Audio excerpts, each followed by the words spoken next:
Սիրելի երևանցիներ, կես գիշերին Նուբարաշենի աղբավայրում բռնկված հրդեհը մարվել է։ Ծխացող վերջին հատվածների չեզոքացման ուղղությամբ աշխատանքները շարունակվում են մինչ հիմա։ Փրկարար ծառայությունը, Երևանի քաղաքապետարանի եւ վարչական շրջանների աշխատակիցները ամբողջ գիշեր աշխատել են տեղում։ Ես ուզում եմ շնորհակալություն հայտնել նրանց բոլորին արագ արձագանքի եւ արված մեծ աշխատանքի համար։ Ուզում եմ շատ հստակ արձանագրել.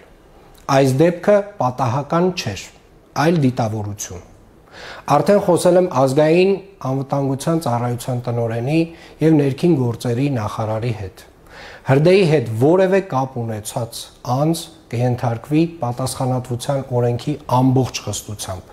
Եվ ես երաշխավորում եմ, այս դեպքը չի կարող մնալ անպատասխան։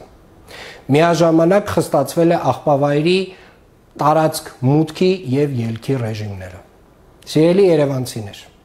մենք արդեն մշակել ենք կենցաղային թափոնների վերամշակման գործարանի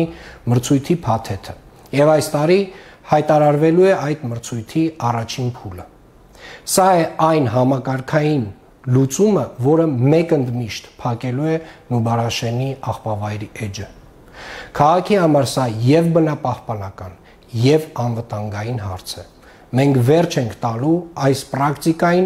որը շուրջ 75 տարի վտանգել է բոլորիս առողջությունը եւ քաղաքի բնականոն միջավայրը։ Երևանը ունենալու է մաքուր, անվտանգ եւ վերահսկվող թափոնների կառավարում։ Շնորհակալ եմ։